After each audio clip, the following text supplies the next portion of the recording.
This is probably one of my favorite harnesses. So we're gonna go over what's what and take out any confusion that you guys are gonna have about anything. When you open the box for the first time, it can be a little confusing if you've never installed one of these before. So we have some vehicle connections down here, ignition connection, and then we have a boatload of connectors up here, but they're split into 3 legs, and you guys are only going to use 1 leg. All right, so the main ignition harness is going to be the one that has the heavy gauge wire in it and also the fuse.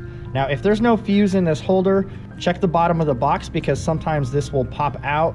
Sometimes it pops loose during shipping, and we want to make sure this is seated all the way down into that holder nice and securely. The black connector plugs into the remote start box. So this is going to plug in when you guys plug one set of these in. Now don't plug any of these into the module until you guys get to the programming steps. On the other end of it, we are going to have our main ignition switch T-harness here. This is going to plug in directly behind where you guys insert the key into your vehicle. You guys are going to notice that you have an identical connector to this plugged into your ignition switch. So you're going to unplug your factory connector, plug it into our harness right here, and then you're going to plug the other end of our harness back into your OEM ignition switch. And that's all there is to the main ignition harness here. Now on the secondary harness, this is super easy to install. The BCM and the OBD2 are the only T-harnesses that you guys need to pop into your car. The OBD2 is always underneath the dash on the driver's side. So all you need to do is locate the OBD2 in your vehicle. You're gonna pop it out of the factory mounting bracket, plug it into our harness, and then the other end of our harness is gonna pop right back down into your factory mounting tab and look 100% OEM from underneath the dash. And then you guys are gonna see 2 wires here that says C guide, which is for the brown and the black. Those are not going to be used at this time, so just go ahead and leave those be. Over here we have the BCM connection. This is going to plug in at your vehicle's BCM, and we show you guys where that's at in the installation video. And you guys will also notice that we have 2 loops here. There's an orange and a yellow, and this says auto lights. So I'm going to go ahead and reference you guys over to either the PDF installation guide or that chart that came in your box, because it tells you cut loop, and then it's gonna give you the wire color on what to cut. And when it says cut, that just means right here, you just cut it smooth in half, let it be, it stays cut. Now, just a note on this, because we have a lot of people with daytime running lights, they think those are auto lights, and those are not auto.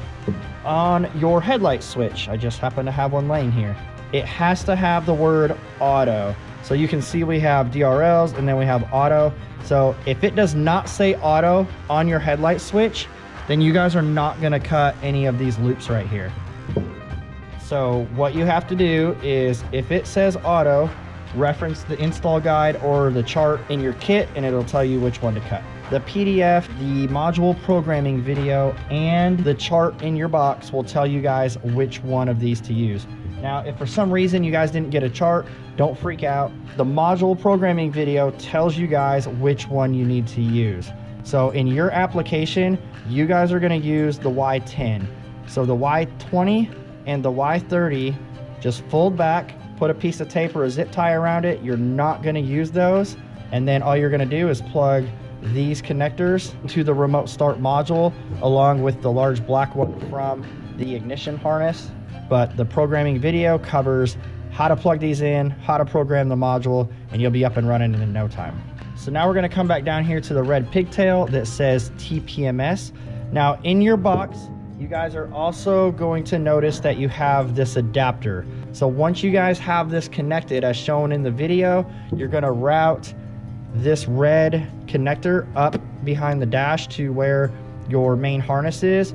And this does not plug into the remote start like a lot of people think. This is labeled 20p TPMS, and then we have our TPMS port right here. You just simply plug it in just like that. So now we have our OBD2 under the dash, we have our BCM connector behind the dash, and we have our TPMS. So that is it for the harness. If you guys have any questions on the harness or installing it into your vehicle, please let us know.